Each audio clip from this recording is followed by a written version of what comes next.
여러분, 혹시 이런 생각 해보신 적 있으세요? 세상에서 가장 짧은 편지인데 수천 년이 지난 지금도 사람들이 읽고 감동받는다면 그 안에 뭔가 특별한 게 있는 거 아닐까? 오늘 우리가 함께 살펴볼 요한 3서가 바로 그런 책이에요. 요한 3서는 성경 전체 66권 중에서 가장 짧은 책 중 하나예요. 영어 성경 기준으로 단 219개의 단어로 이루어진 작은 쪽지 같은 편지입니다. 그런데 이 짧은 편지 안에 초대교회가 겪었던 진짜 갈등, 진짜 우정, 진짜 신앙의 모습이 고스란히 담겨 있어요.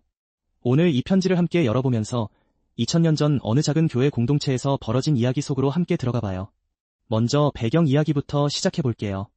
이 편지를 쓴 사람은 자신을 장로라고 소개합니다. 장로, 그러니까 나이도 많고 경험도 많은 어른, 공동체에서 존경받는 지도자라는 뜻이에요. 기독교 전통에서는 이 장로가 바로 예수님의 12제자 중 한 명이었던 사도 요한이라고 봐요. 요한은 예수님이 가장 사랑하셨던 제자 중 하나였고 나중에 요한복음, 요한일서, 요한이서, 그리고 요한계시록까지 쓴 인물이에요. 요한 3서가 쓰인 시기는 대략 1세기 말, 서기 85년에서 95년 사이로 추정해요. 이 시기는 예수님이 부활하신 지 약 60년이 지난 때예요. 초대교회는 이미 여러 지역으로 퍼져 있었는데 동시에 여러 가지 문제들도 생기기 시작했어요. 교회 안에서 누가 권위를 가져야 하는지, 낯선 전도자들을 어떻게 대해야 하는지, 교회 지도자가 권력을 남용하면 어떻게 해야 하는지 같은 문제들이요. 요한은 이 편지를 가이오라는 사람에게 보냅니다. 편지는 아주 개인적이에요. 마치 오래된 친한 친구에게 손으로 꾹꾹 눌러 쓴 편지 같아요. 그래서 읽다 보면 왠지 모르게 따뜻한 느낌이 들어요. 자, 이제 본격적으로 편지 안으로 들어가 볼게요. 첫 번째 이야기, 가이오에게 보내는 따뜻한 인사편지는 이렇게 시작해요. 사랑하는 가이오에게 나는 참으로 그대를 사랑합니다. 단 한 문장인데 이게 정말 마음을 확 잡아당기지 않나요? 요한은 젊은 시절부터 예수님과 함께 다니며 사랑이 뭔지 온몸으로 배운 사람이에요. 그 사람이 나는 참으로 그대를 사랑합니다 라고 쓴 거예요. 이게 단순한 인사치레가 아니에요. 자, 그럼 가이오는 누구일까요? 사실 성경에는 가이오가 정확히 누구인지 자세히 나오지 않아요. 다만 요한 3서 안에서 그 사람의 성격이 조금씩 드러나요. 가이오는 믿음도 좋고 사람들에게 친절하고 여행하는 전도자들을 기꺼이 자기 집에 받아들이는 사람이었어요. 당시에는 교회 공동체를 돌아다니며 복음을 전하는 전도자들이 많았는데 이 사람들은 당연히 묵을 곳이 필요했거든요. 가이오는 그 나그네들에게 자기 집 문을 활짝 열어주는 사람이었어요. 요한은 이렇게 써요. 사랑하는 친구여, 그대가 형제들을 심지어 낯선 사람들까지도 돌보는 것은 신실한 일입니다. 낯선 사람까지 돌본다는 게 쉬운 일이 아니에요. 생각해보세요. 오늘날도 우리 집에 잘 모르는 사람을 초대해서 며칠씩 재워주기가 쉽지 않잖아요. 그런데 가이오는 그걸 했던 거예요. 그것도 하나님을 위한 일로 생각하면서요. 요한은 그 모습을 보며 얼마나 기뻤을까요? 그리고 이어서 요한이 말해요. 그대의 영혼이 잘 되는 것처럼 범사에도 잘 되고 강건하기를 기도합니다. 이 구절이 요한 3서에서 제일 유명한 구절 중 하나인데요. 여기서 요한은 단순히 영적인 것만이 아니라 가이오의 몸도, 삶도, 모든 것이 잘 되길 바란다고 기도해요. 이게 얼마나 따뜻한 마음인지 느껴지시나요? 두 번째 이야기, 나그네를 섬기는 아름다운 환대 요한은 가이오의 선한 행동에 대해 계속 이야기해요. 당시 순회 전도자들, 그러니까 이 마을 저 마을을 다니며 복음을 전하던 사람들이 요한에게 돌아와서 이렇게 보고했대요. 가이오 씨가 저희를 정말 잘 돌봐줬어요. 음식도 주고 잠자리도 내어주고 다시 길을 떠날 때까지 챙겨줬어요. 요한은 이 이야기를 듣고 얼마나 기쁘셨는지 모른다고 직접 써요.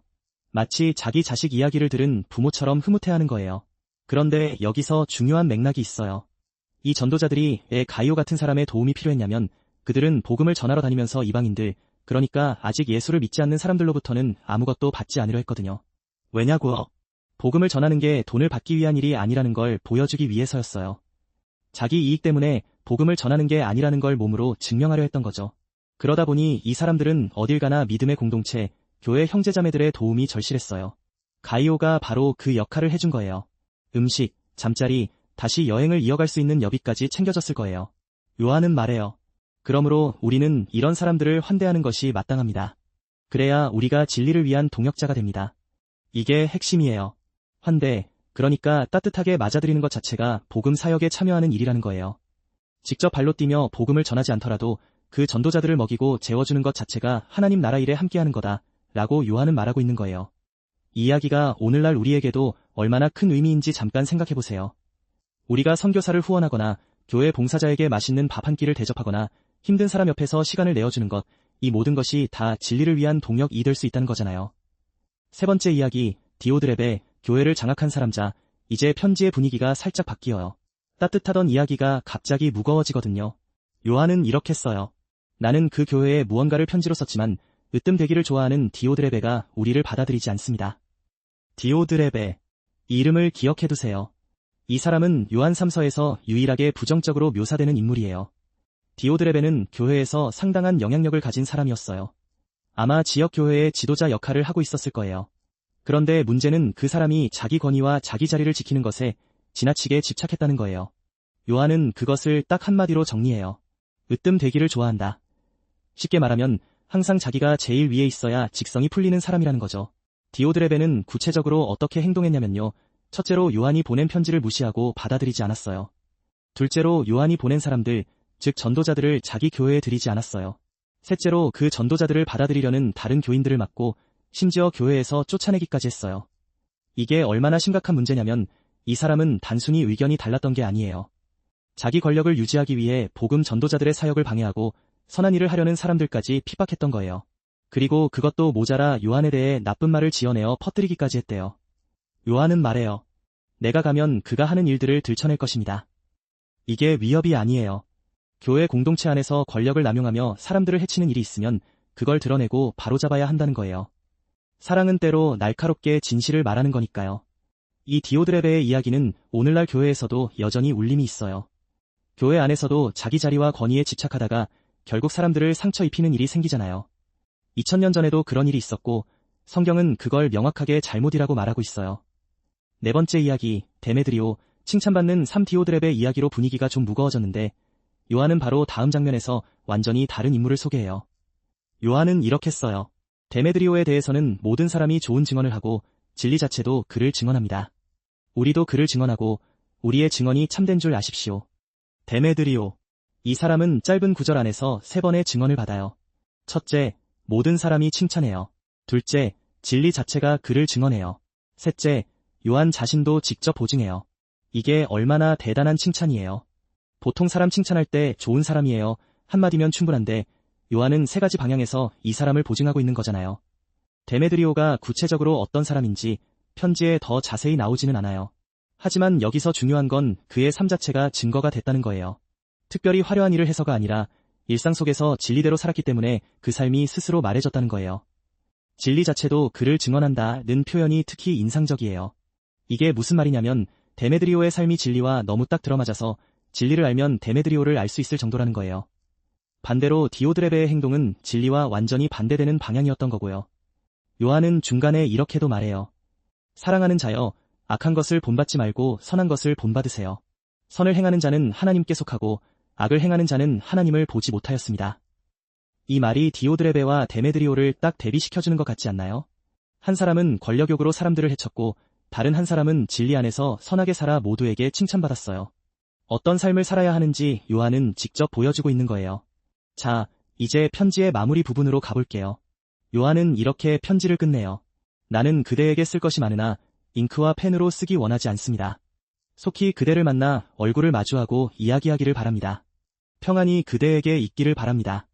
여기 있는 친구들이 그대에게 안부를 전합니다. 거기 있는 친구들에게 각각 안부를 전해주세요. 이 마지막 문장들이 정말 사랑스럽지 않아요? 편지로는 다 못 쓰겠어요. 빨리 만나서 직접 이야기하고 싶어요. 이게 요한의 진심이에요. 디지털 메시지보다 직접 만나는 게 낫다는 거 2000년 전 요한도 알고 있었던 거예요. 그리고 친구들이 안부 전한다. 거기 있는 친구들에게도 안부 전해줘라. 이 부분에서 초대교회 공동체가 얼마나 따뜻하고 끈끈했는지가 느껴져요. 서로를 친구라고 부르면서 안부를 주고받는 사이, 그게 바로 초대교회였어요. 이제 요한 3서 전체의 중심 주제를 정리해 볼게요. 요한 3서는 딱 3사람을 통해서 우리에게 3가지 그림을 보여줘요. 첫 번째, 가이오를 통해서는 진리 안에서 행하는 삶을 보여줘요. 말로만 믿음을 이야기하는 게 아니라 나그네를 환대하고 전도자들을 섬기고 조용하지만 꾸준하게 선을 행하는 삶이요. 요한이 가이오에게 바랐던 것, 영혼이 잘됨같이 범사에도 잘되고 강건하기를, 이게 단순한 인사가 아니라 진리 안에서 사는 사람에게 주어지는 복이에요. 두 번째, 디오드레베를 통해서는 권력욕이 믿음을 어떻게 망가뜨리는지를 보여줘요. 교회 지도자가 되어 있지만 하나님보다 자기 자리를 더 사랑했던 사람, 복음을 위한 사역을 방해하고 진실을 말하는 사람들을 쫓아낸 사람. 요한은 이걸 분명히 잘못이라고 말해요. 교회 지도자가 되어 있다고 해서 다 옳은 게 아니에요. 그 자리에서 어떻게 사느냐가 중요한 거예요. 세 번째, 데메드리오를 통해서는 삶으로 증명되는 신앙을 보여줘요. 모든 사람이 좋은 증언을 하고 진리 자체가 그를 증언할 만큼 말이 아닌 삶으로 믿음을 보여준 사람. 우리 삶이 우리 신앙의 증거가 될 수 있다는 거예요. 그리고 이 세 이야기를 하나로 묶는 핵심 키워드가 있어요. 바로 진리 안에서 행함이에요. 요한은 이 짧은 편지 안에서 진리라는 단어를 무려 6번이나 써요. 그만큼 중요한 거예요. 진리를 아는 것에서 그치지 말고 진리대로 살라는 거예요. 믿음이 머리에만 있는 게 아니라 발과 손으로 표현되어야 한다는 거예요. 가이오가 나그네를 섬긴 것, 데메드리오가 칭찬받는 삶을 산 것, 이게 다 진리 안에서 행한 삶의 모습들이에요. 반면 디오드레베는 진리를 알고 있었을지 몰라도 그 삶은 진리와 반대 방향이었어요. 자, 이제 이 이야기가 오늘 우리 삶에 어떻게 닿을 수 있는지 생각해 볼게요. 여러분, 요한 3서를 읽으면서 내가 가이오 같은 사람인가, 디오드레베 같은 사람인가, 아니면 데메드리오 같은 사람인가 한번 생각해 보셨나요? 우리 삶 속에도 가이오처럼 조용히 사람들을 섬기는 기회들이 있어요. 꼭 대단한 선교를 가야만 하는 게 아니에요. 힘든 친구 말 들어주기, 외로운 이웃에게 밥 한번 함께 먹기, 필요한 사람에게 도움의 손길 내밀기, 이런 것들이 다 진리를 위한 동력이 될 수 있어요. 그리고 우리 안에도 디오드레베 같은 면이 있을 수 있어요. 내가 인정받고 싶은 마음, 내가 제일 위에 있고 싶은 마음, 내 자리가 위협받을 것 같을 때 불안해지는 마음. 요한 3서는 그 마음을 부끄럽게 여기라는 게 아니에요. 그 마음을 솔직하게 들여다보고 그것이 다른 사람을 해치는 방향으로 가지 않도록 조심하라는 거예요. 데메드리오처럼 살고 싶다면요? 특별한 비결이 없어요. 그냥 매일 진리대로 하나님이 좋아하시는 방향으로 한 걸음씩 살아가는 거예요. 그러다 보면 어느새 주변 사람들이 저 사람 참 좋은 사람이야 라고 말하게 되는 거예요. 삶이 증거가 되는 거죠. 요한 3서는 짧아요. 하지만 이 작은 편지 한 장이 우리에게 묻고 있어요. 당신은 오늘 어떻게 살고 있나요? 진리를 알기만 하나요? 아니면 진리 안에서 행하고 있나요? 이 질문을 가슴에 품고 하루를 시작해보시면 어떨까요? 어제보다 조금 더 따뜻하게, 조금 더 겸손하게, 조금 더 용기 있게 진리대로 살아가는 하루 말이에요. 요한이 가이오에게 바랐던 것처럼 저도 여러분 모두에게 이 마음을 전하고 싶어요. 영혼이 잘됨 같이 여러분의 모든 삶도 잘되고 강건하기를 바랍니다. 오늘 이야기 어떠셨나요? 다음에도 함께해요. 구독과 좋아요 눌러주시면 큰 힘이 됩니다.